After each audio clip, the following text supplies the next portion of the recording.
우리 오늘 말씀 제목 함께 옆에 있는 분들과 서로 나누도록 하겠습니다. 심상치 않은 종말 시대를 어떻게 살아야 할까요? 한번 해보겠습니다. 심상치 않은 종말 시대를 어떻게 살아야 할까요? 요즘 경기가 많이 힘들어졌습니다. 그렇죠? 코로나 이후에 우러 전쟁으로 정말 말 그대로 우려할 일들이 너무나 많아졌고요. 바로 또 2.8 전쟁까지 일어나서 더 전 세계적으로 힘들어졌습니다. 또 이상기온으로 기근과 홍수와 지구온난화, 또 강력해진 태풍과 토네이도, 그리고 엄청난 규모로 번져나가는 산불 등등으로 말미암아 세계 경제와 세계를 사는 모든 사람들의 마음이 위축되고 무거워졌습니다. 아프리카에서는 손바닥만한 크기의 메뚜기들이 수도 없이 번식을 해서 모든 산천초목을 다 멸절시키고 뜯어먹는다고 하니까 또 걱정이 점점 많아지고 있습니다. 식당에 가면 밥 먹는 게 조금 부담이 됩니다. 밥값도 많이 올랐지만 더 부담이 되는 것은 TV입니다. TV 18%, 20%, 25% 선택의 여지 없이 이렇게 많이 올랐어요. 밥값이 10% 올라도 TV 없으면 싸게 느껴진다 그래요.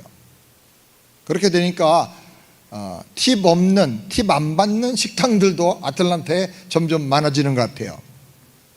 100불 들고 마켓에 가면 살 게 별로 없어요. 전에는 100불 들고 가면 그래도 카트가 꽤 가득 찼는데 요즘은 경제가 많이 어려워지고 물가가 많이 올랐습니다. 세계는 지금이라고 하는 영상을 제가 보니까 종말에 대한 느낌이 굉장히 강력하게 다가오고 마음의 심각함을 느끼게 되었습니다. 세계 곳곳에 심각한 상황들만 골라서 촬영을 했다는 것입니다. 그 영상에 보니까 플로리다에는 변태 마을이 있습니다. 성범죄자들, 수감자들, 변태 성향을 가진 사람들이 모여서 마을 이루고 산답니다. 직장도 없고 정부 보조금만 받아서 근근히 살아간다고 합니다. 주민들 간에도 언제 서로 싸우고 공격할지 모르니까 얼굴도 쳐다보지 않고 말도 걸지를 않는다고 합니다. 그럼에도 불구하고 종종 살인사건이 많이 발생하고 있다고 합니다. 필라델피아의 켄싱턴에 가면 좀비 마을이 있습니다. 이름도 참 잘 붙였어요. 낮에도, 대낮인데도 불구하고 마약에 중독된 사람들이 길에 좀비처럼 이상한 모양으로 어정쩡하게 서 있고 차도를 가로막고 서 있고 또 앉아있기도 하고 누워있기도 합니다. 샌프란시스코도 이런 마을이 있고 또 미국 곳곳에 여러 도시에 이런 마을이 있다고 합니다. 홍대 앞에서는 그것이 미국 문화인 줄 알고 좀비 컨트롤 할로윈 행사를 했다고 합니다. 좀비 흉내를 내면서. 남미의 엘살바도르는 여성들의 지옥입니다. 여자들이 시도 때도 없이 납치되고 강간당하고 폭행당하다가 심지어는 살인당해서 죽기까지 합니다. 강도, 강간, 폭행, 살인, 마약이 판을 치는 이 나라는 세계에서 최고로 살인율이 높은 나라라고 합니다. 아프리카는 이슬람 벨트 지역에 55개 나라가 존재하고 있습니다. 콩고, 소말리아, 모로코, 알제리, 튀니지, 말리, 리비아 등등의 나라에서 이슬람 교도끼리 끊임없는 종교 전쟁을 합니다. 또 종족 전쟁을 합니다. 그리고 부패한 정치인들이 착취함으로 말미암아 경제적으로는 최악의 상태입니다. 국민들 대다수가 하루에 한 끼를 먹기도 힘들다고 합니다. 그래서 인간 이하의 삶을 짐승처럼 살아가고 있다고 하는 것입니다. 아프가니스탄은 탈레반의 철권 청지를 통치를 하면서 정말 지옥 같은 끔찍한 삶을 살고 있습니다. 또 남미의 콜롬비아는 마약 카르텔로 인해 가지고 무정부 상태가 계속되고 있다고 합니다. 거대한 좌익 계통의 카르텔이 있고 또 거기에 반대하는 우익 카르텔이 있는데 서로가 마약을 많이 생산하고 많이 판매해서 이익을 더 많이 남기겠다고 전쟁을 하고 있다고 합니다. 얼마나 마약 판매한 돈이 많으면 잠수함까지 구입을 해가지고 물 밑으로, 바다 밑으로 마약을 수출한다고 합니다.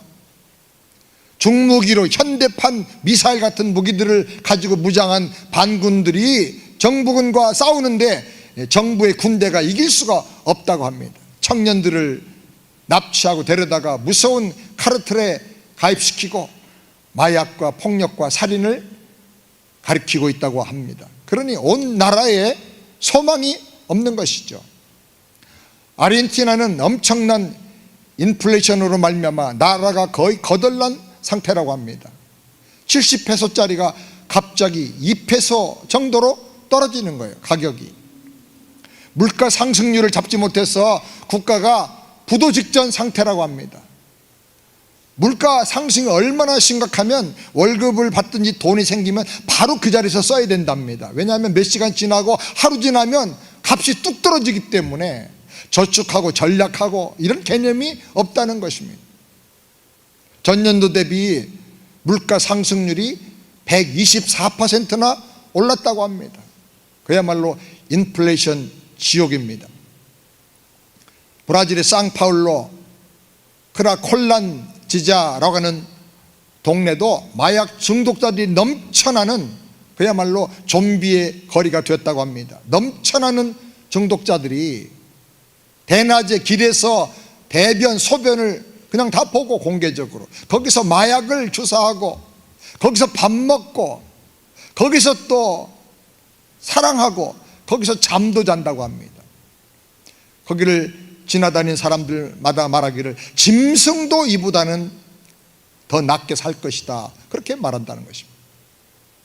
동양에도 일본의 오사카, 가마가사키라고 하는 곳에는 3만 명 이상 넘는 사람들이 버려진 사람들로 공동체를 이루고 있다고 합니다. 마약 중독자들이고 빠칭코, 도박 중독자들이고 병들고 정신분열증 환자들, 가족들에게 버려진 사람들이 모여 있는 것입니다. 왜 이런 현상들이 일어나고 있느냐 하니까 인생을 살면서 기쁨과 감사와 만족과 보람을 잃어버렸기 때문이라는 것입니다.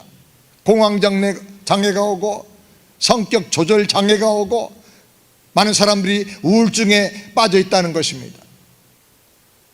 이런 장면들을 보다 보면 정말 세상이 너무나 병들어 있고 세계 곳곳이 썩어가고 있구나, 정말 종말이구나 라는 생각을 심각하게 하게 됩니다. 이런 것들을 보면서 종말의식을 가지다 보면 나도 모르는 사이에 생존 본능이 일어납니다. 나를 보호해야 되겠다 하는 그런 본능이 일어납니다. 전략하면서 살아야 되겠다, 무엇보다 내 건강을 열심히 챙겨야 되겠다, 쓸데없는 일, 남의 일에 관심을 다 끄고 나만이라도 만족하게, 즐겁게, 행복하게, 건강하게 살아야 되겠다, 그런 생각을 하게 됩니다. 주윤발 영상 한번 보여주시죠. 유명한 영화배우 주윤발인데 AI가 제 얼굴로 포샵을 해가지고 저게 송윤발입니다. 요즘은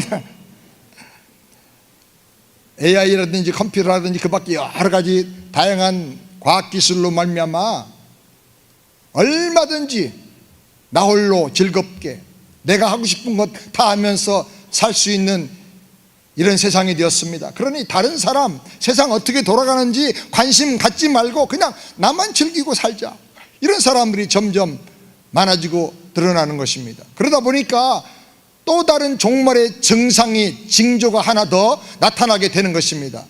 마태복음 24장 12절 말씀 다 같이 함께 읽겠습니다. 불법이 성함으로 많은 사람의 사랑이 식어지리라.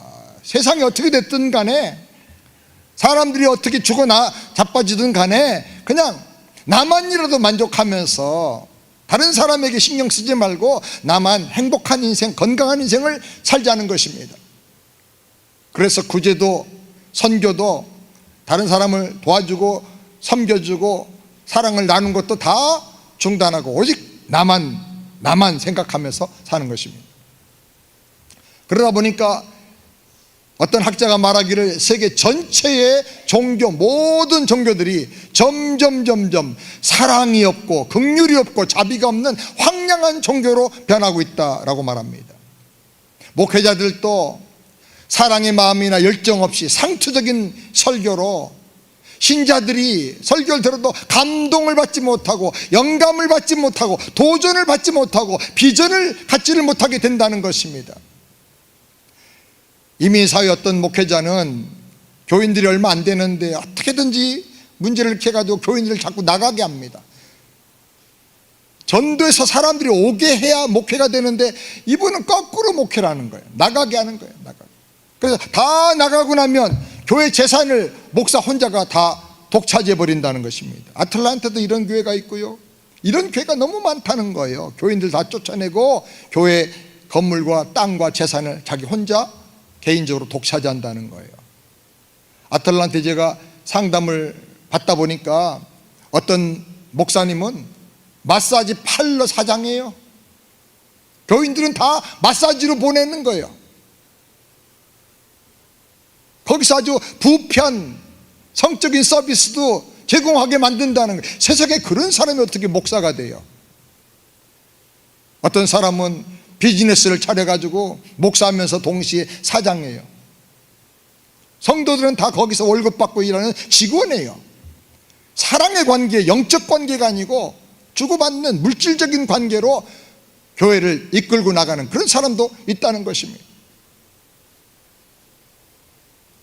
신자들은 이런 목회자들에게 마음의 상처를 받고 실망해서 교회는 나와 예배는 드리지만 믿음은 성장하지 못하고 말씀에 대한 관심도 없고 세상을 탐하고 세속에 얽매여서 생존 본능으로 살아가는 것입니다. 선교 한 번도 해보지도 못하고 전도 한 번도 해보지도 못하고 그냥 예배만 드리는 것입니다. 어떤 교회는 건물도 크고 겉으로는 신자들이 많고 부흥하는 것처럼 보이는데 내부적으로 보면 비즈니스 장소처럼 다양한 제품을 팔듯이 생명의 복음, 영혼에 대한 뜨거운 사랑은 다 없어져 버리고 교회가 다양한 문화 행사들과 프로그램들로 운영이 되고 있다는 것입니다. 교회에서 예배를 드리지만 성도들도 옆에 있는 사람 누군지 얼굴도 한번 쳐다보지 않고 미소 한번 띄워주지 않고 손잡고 사랑한다는 말 한 번도 안 하고 그냥 가는 것입니다. 교회가 황량해지고 신자들의 삶에 사랑과 섬김과 관심이 다 싸늘하게 식어져 버리고 있는 것입니다. 이것이 종말 시대의 중요한 특징인데 이런 종말 시대에 우리는 어떻게 살아야 할 것인가? 미국 곳곳에는 서바이벌 콘도가 많이 생기고 있다고 합니다. 지구의 종말을 대비해서 종말이 올 것을 아는 거예요. 믿는 거예요. 그래서 종말이 오면 대피할 수 있는 대피소를 만들고 있다는 것입니다. 핵폭발이 일어나도 견딜 수 있도록 지하 100m 더 깊이에 이런 대피소를 설계해서 만듭니다. 과거에 핵미사일 기재들을 구입해서 개조해가지고 사용하는데 미국의 억만장자들이 하나씩 구입을 해서 가지고 있다고 합니다. 어떤 분은 사용하지 않는 지하 경락고를 구입해서 지구 종말을 대비하여 초화 벙커를 만들었습니다. 수십 개 층으로 되어 있는데 한 층당 50평 아파트 크기예요. 3베드룸, 2베스, 그리고 거실. 이 한 층을 다 쓰려고 하면 34억에서 40억이 들어가야 된답니다. 반층짜리, 절반짜리는 17억에 분양하는데 다 팔려가지고 계속 더 짓고 있다고 합니다. 벙커에는 생존을 위해서 필요한 모든 시설들이 다 준비되어 있습니다. 수영장도 있습니다. 고기 양식장도 있고요. 그래서 고기들을 잡아서 물고기를 잡아서 먹기도 하고 채소를 재배해서 수경으로 재배해 가지고 먹는 그런 수경 재배 시설도 있고, 헬스장도 있고, 공기 정화 장치도 다 돼 있고, 자가 발전 시설도 있고, 영어관도 있고, 심지어 오락실도 있고, 아이들을 위해서 교육할 수 있는 교실도 다 있다는 것입니다. 지하에 골프장도 있습니다. 강아지 데리고 산책할 수 있는 강아지 공원까지 다 갖춰놨다는 거예요. 거실에 앉아서 화면만 돌리면 외부의 세상 상황을 다 한눈에 볼 수 있게끔 그렇게 디자인이 되었다는 것입니다. 사랑하는 여러분, 우리 성도들은 이 심각한 종말의 상황에서 어떻게 살아야 할까요? 이 세상 돌아가는 모습을 보고 걱정하고 근심하고 절망하면서 탄식하면서 그냥 살아야 됩니까? 세상의 일과 사건에는 무관심하고 나만 즐기고 나만 행복하고 나만 만족하고 나만 건강하면 된다고 생각하고 살아야 할까요? 정말 대피소를 구입해서 유사시에 거기 들어갈 준비 다 하고 세상 일을 중단하고 종말을 기다리면서 살아야 할까요? 정상적인 그리스도인이라면 이 시대를 우리가 어떻게 살아야 합니까? 먼저 종말에 대해서 성경 말씀이 가르치는 내용과 말세의 징조가 무엇인지를 정확하게 알고 하나님의 말씀의 가르침을 따라서 믿음으로 우리가 살아야 할 것입니다. 아멘입니까? 종말과 말세는 이미 시작되었고 다가오는데 언제 어떻게 다가오는 것일까요? 첫 번째로 예수님의 강림 사건으로 종말은 시작이 되었습니다. 히브리서 1장 2절 말씀 다 같이 함께 읽겠습니다. 이 모든 날 마지막에 아들로 우리에게 말씀하셨으니 이 아들을 만유의 후사로 세우시고 또 저로 말미암아 모든 세계를 지으셨느니라. 여기 이 모든 날 마지막이라는 그 말에서 말세, 종말이라는 말이 나온 것입니다. 말세는 언제 시작되나요? 예수님께서 2000년 전에 이 세상에 오신 그날부터 말세가 시작된 것입니다. 말세는 어떤 특정한 6월 25일 그 날이 아니고 어떤 기간을 가리키는 것입니다. 왜 말세라고 합니까? 구원의 방법이 마지막이다, 구원의 기회가 마지막이다라는 거예요. 하나님의 구원이 완성되어서 하나님의 은혜로 믿음으로 말미암아 구원 얻을 수 있는 최종적인 기회가 바로 이때라는 거예요. 구약에는 하나님께서 수많은 선지자를 통해서 다양한 방법으로 말씀하셨지만 이제 마지막 방법으로 예수님이, 하나님 아들 예수님이 직접 오셔서 말씀하신 마지막 기회라는 거예요. 더 이상 다른 계시가 없다는 거예요. 그러면 사랑하는 여러분, 더 이상 미루지 말고 복음의 말씀을 바로 깨닫고 예수님을 나의 구세주로 영접하고 영생을 얻고 구원받고 살게 되기를 주님의 이름으로 축원합니다. 이 시대를 살면서 구원받았다는 확신도 없이 복음신앙에 서지 못하고 산다고 하면 굉장히 희망이 없고 위태로운 것입니다. 모두가 다 구원의 확신을 가지고 날마다 천국을 누리면서 살게 되기를 우리 주님의 이름으로 축원합니다. 교회에 오늘 오셨죠? 예배 드리시죠? 잘한 일이고 감사한 일입니다. 그러나 그것만 가지고 안 됩니다. 복음신앙이 뭔지, 내가 받은 하나님의 은혜와 구원이 뭔지를 알고 확신을 가지고 날마다 천국을 누리면서 살아야 하는 것입니다. 아멘. 두 번째로 오순절 성령의 강림 사건이 말세의 중요한 징조입니다. 사도행전 2장 17절 다 같이 함께 읽겠습니다. 하나님이 가라사대 말세에 내가 내 영으로 모든 죄 부어주리니 너희 자녀들은 예언할 것이요 너희 젊은이들은 환상을 보고 너희 늙은이들은 꿈을 꾸리라. 하나님께서 약속하셨습니다. 말세가 되면 구약에는 특별한 선지자나 왕이나 제사장에만 성령이 임하고 그 다음에 임한 다음에 얼마 후에는 또 떠나시고 하셨는데, 마지막 말세에는 모든 사람에게 성령을 부어주시겠다고 약속하셨습니다.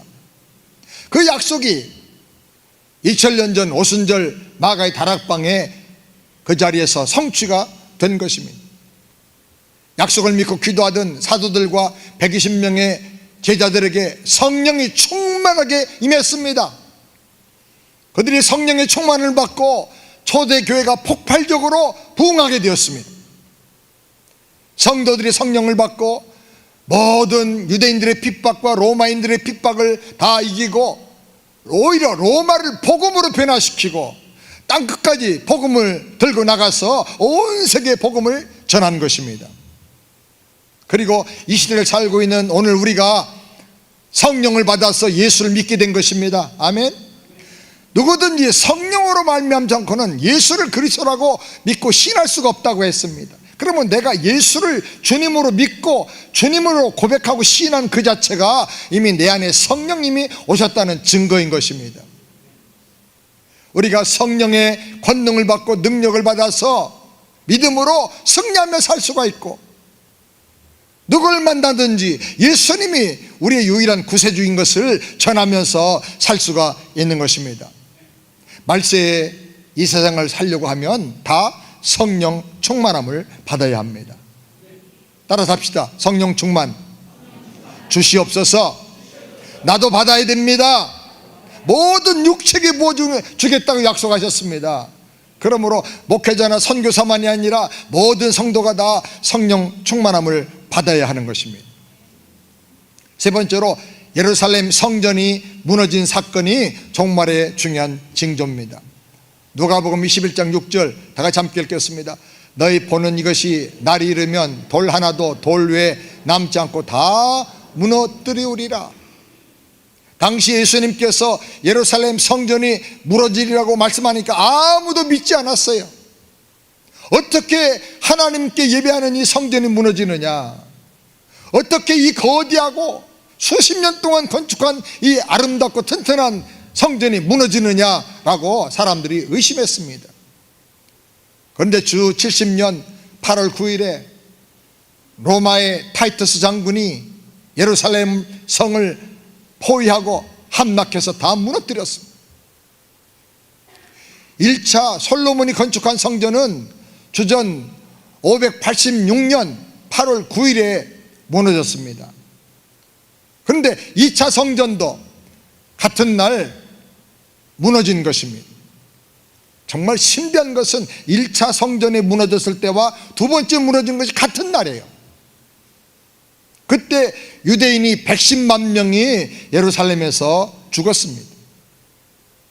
돌 사이에 금이 들어있다라고 하는 소문이 퍼지면서 군사들이 너도 나도 다 돌 위에 돌 하나 남기지 않고 다 파헤쳐가지고 성경 말씀의 예언이 문자 그대로 다 이루어진 것입니다. 누가복음 19장 43절 말씀 다 같이 함께 읽겠습니다. 너희가 예루살렘이 군대들에게 에워싸이는 것을 보거든 그 멸망에 가까운 줄 알라. 그때에 유대에 있는 자들은 산으로 도망할지며 성내에 있는 자들은 나갈지며 촌에 있는 자들은 그리로 들어가지 말지어다. 예수님께서 예루살렘 성이 무너질 때, 성전이 무너지고 멸망할 때 하나님의 말씀을 따라 어떻게 해야 될 것인가를 말씀해 주셨습니다.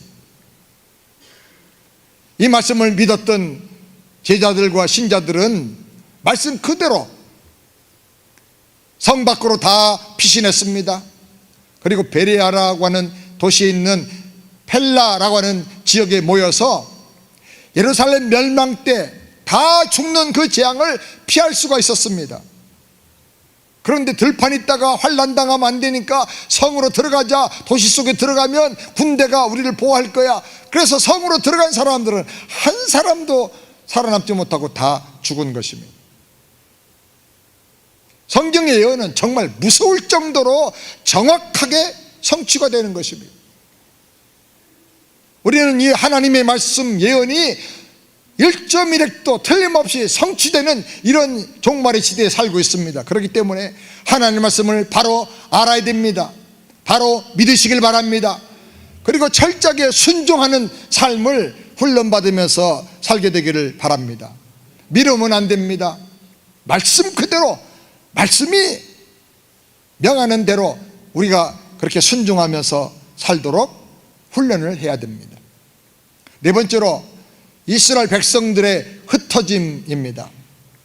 누가복음 21장 23절 다 같이 함께 읽겠습니다.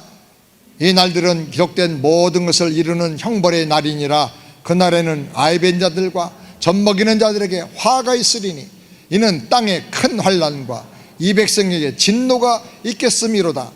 저희가 칼날에 죽임을 당하며 모든 이방에 사로잡혀 가겠고 예루살렘은 이방인의 때가 차기까지 이방인들에게 밟히리라.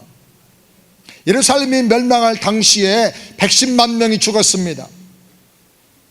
이스라엘 전국토가 초토화되어서 시골 곳곳에 흩어져 살던 사람들 58만 명이 또 죽임을 당했습니다. 그리고 남은 사람들이 세계 만방으로 다 흩어졌습니다.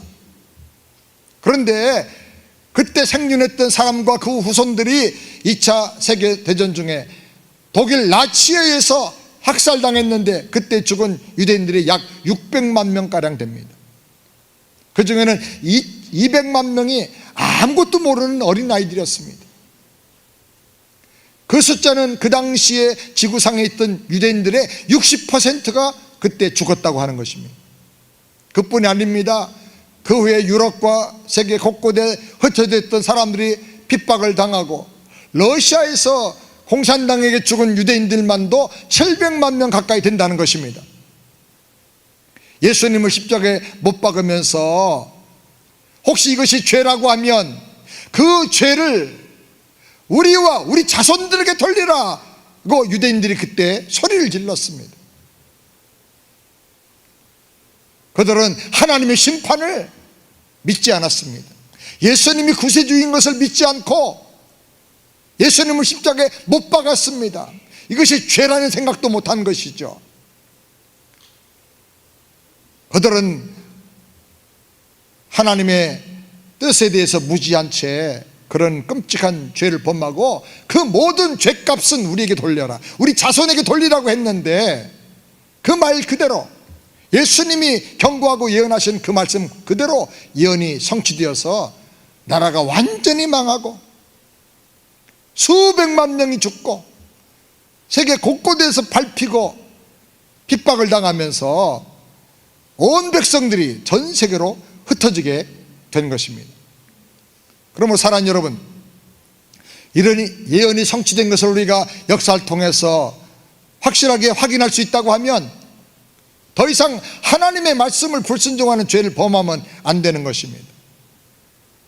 하나님이 말씀하신 대로 순종하면서 혹시 성령께서 우리 죄를 생각나게 하고 깨닫게 한다면 죄를 덮어두지 말고 철저하게 회개하면서 거룩한 삶, 성결한 삶을 살게 되기를 우리 주님의 이름으로 축원합니다. 그리고 다섯 번째로 멸망에 가정한 것이 거룩한 곳에 세워질 것이라고 말씀하셨습니다. 마가복음 13장 14절 다 같이 함께 읽겠습니다. 멸망에 가정한 것이 서지 못할 곳에 선 것을 보거든 읽는 자는 깨달을진저 그때 유대에 있는 자들은 산으로 도망할지어다. 이 말씀은 다니엘서에 나오는 구약의 예언의 말씀입니다. 이 말씀은 역사 속에 한 번이 아니라 산맥에 여러 산봉우리가 있는 것처럼 중첩되어서 다양하게 여러 가지 방법으로 성취가 되는 아주 굉장히 중요한 말씀입니다. 주전 168년에 수리아의 왕인 안티오코스 에피파네스가 예루살렘 성전을 멸망시키고 그 예루살렘 성전 제단에다가 제우스상을 세웠습니다. 그리고 그 제단에 유대인들이 불결하다고 먹지도 않는 돼지를 잡아서 그 피로 제물을 바쳤습니다.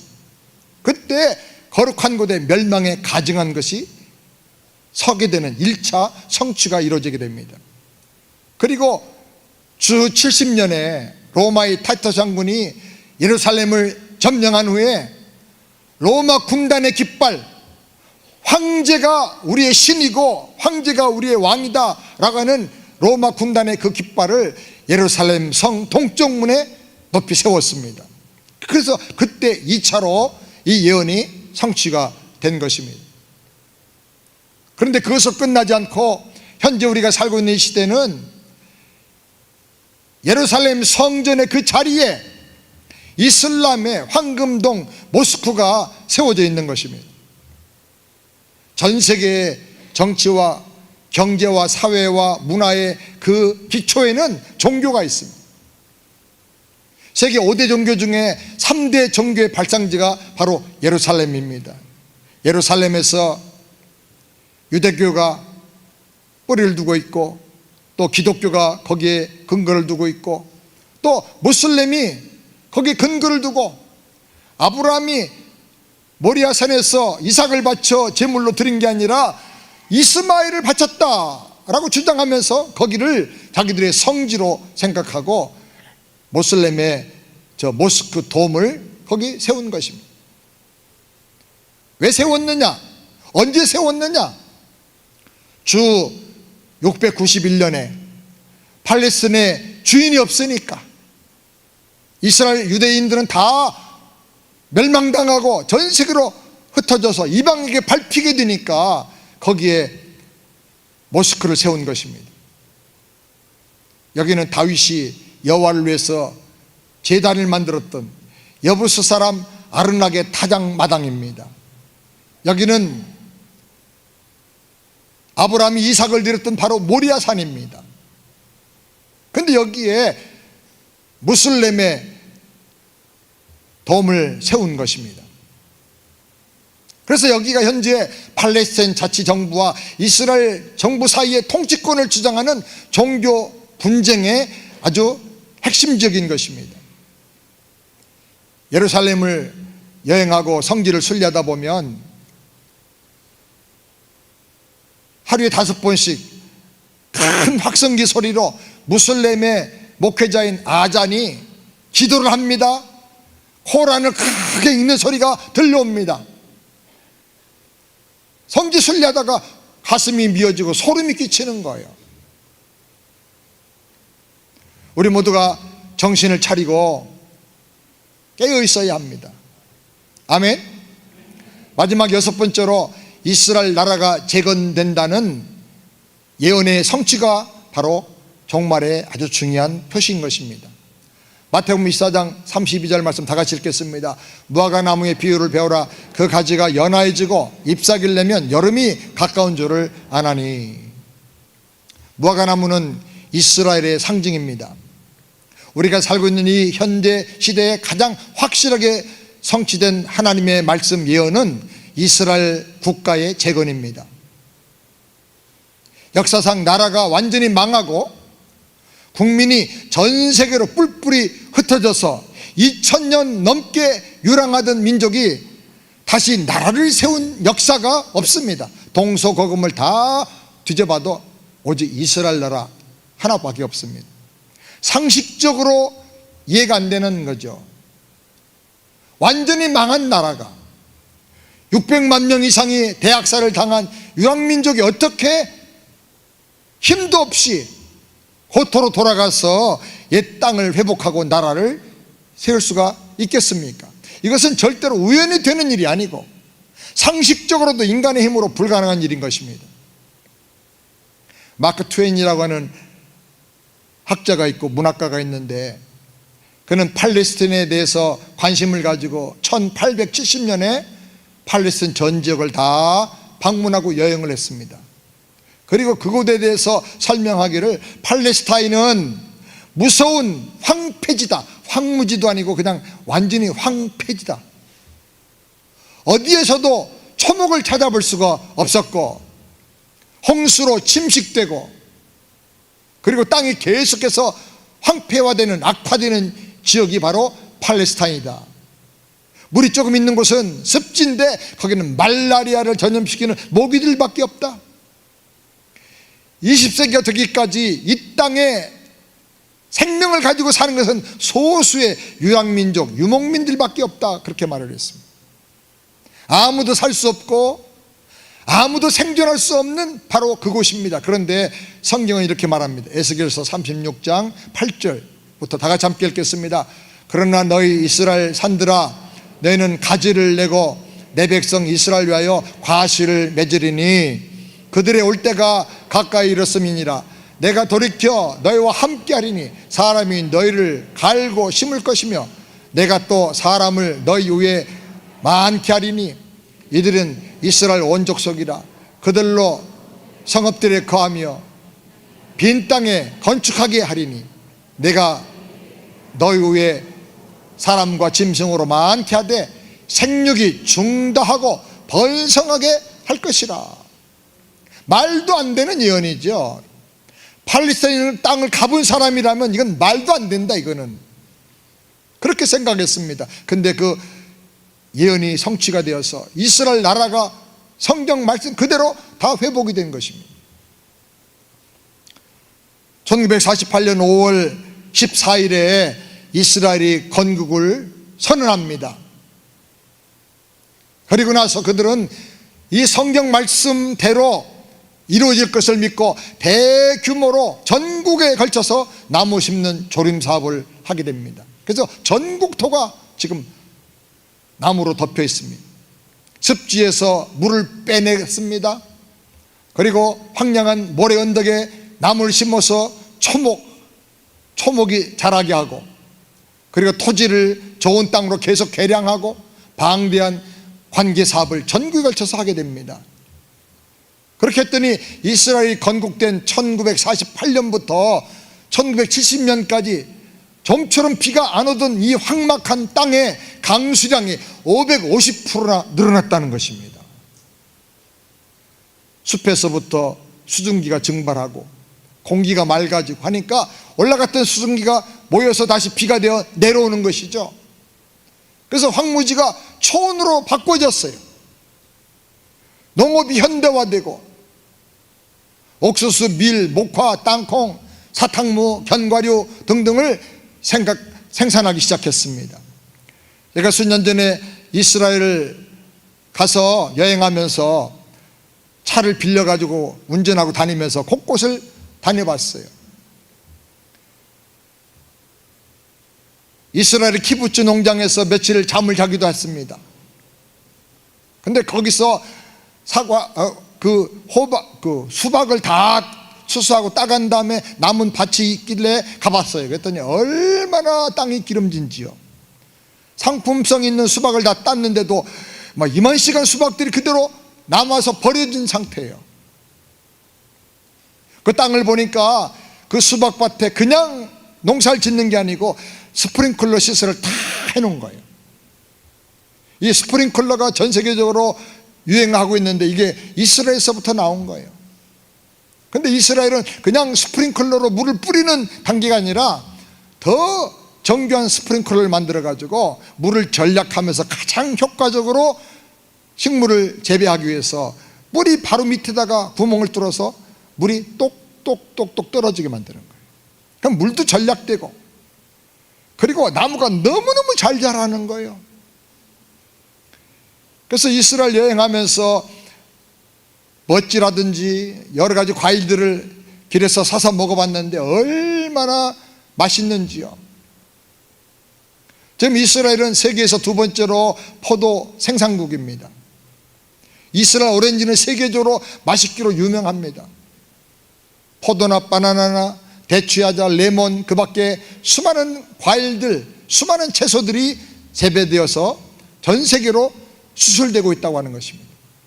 황막한 땅, 황무지, 황폐지가 변하여 지금 아주 옥토가 되어버리고 만 것입니다. 불과 반세기 만에 일어난 예언의 성취입니다. 우리가 살고 있는 이 시대에 이 하나님의 말씀이 그대로 성취가 된 것입니다. 여러분, 이러니까 어떻게 성경의 예언을 믿지 않을 수가 있겠느냐는 거예요. 성경의 모든 예언은 100% 다 그대로 이루어지고 있습니다. 2000년 전이냐 우리가 살고 있는 지금도 성경 말씀은 1.1핵도 변하지 않고 그대로 성취되고 있는 것입니다.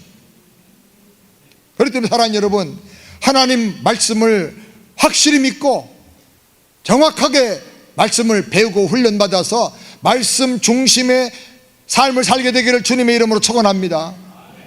말씀 중에 말씀 핵심이 복음인데 복음 중심의 삶을 매일매일 살면서 천국을 누리며 살기를 주님의 이름으로 축원합니다. 우리는 이 세상을 바라보면서 절망하고 낙심하고 조심하면서 움츠러들어 생존 본능을 가지고 살 것이 아니라 영생 본능을 가지고 예수 사랑 본능을 가지고 서로 사랑하며 서로 돌봐주고 서로 세워주면서 살아야 될 줄을 믿습니다. 아멘.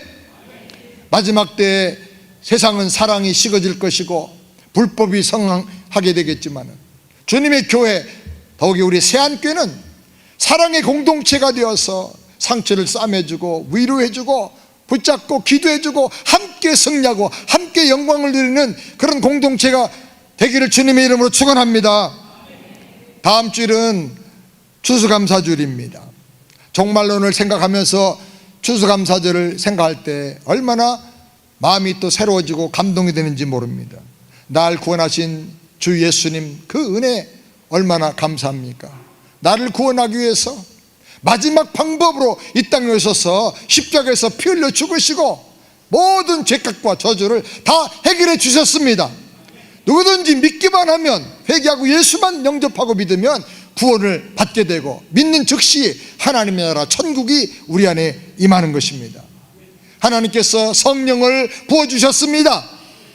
그래서 복음을 깨닫게 해주시고 마치 책장이 넘어가서 열리는 것처럼 내 인생이 하나님 없는 인생에서 하나님이 들어오시는 인생으로, 말씀이 믿어지는 인생으로, 말씀을 경험하는 인생으로 바꿔지게 해주셨습니다.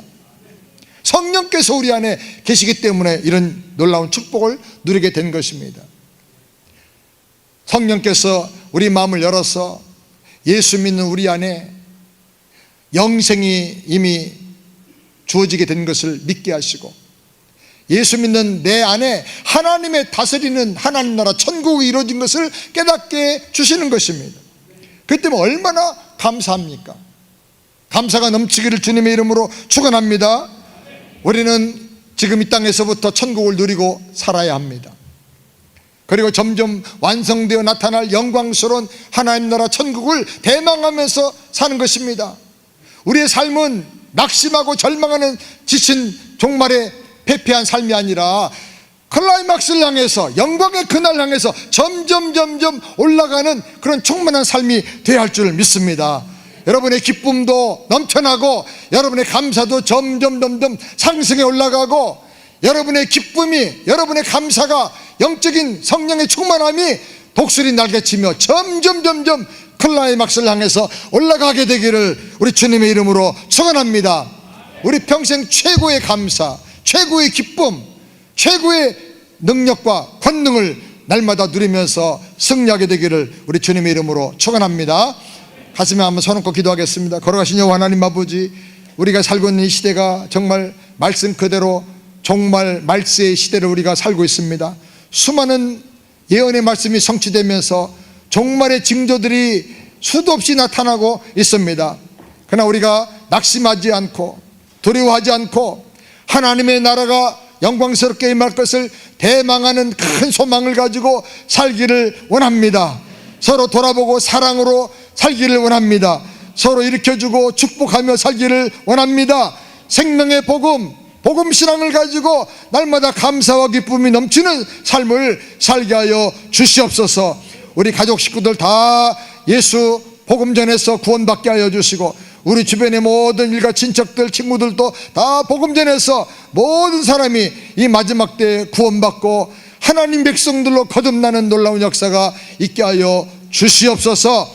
남은 생에 예수 이름으로 승리하고 예수 능력으로 승리하고 예수 비전으로 충만해지는 우리의 남은 생애가 될 수 있도록 은혜를 부어 주시옵소서.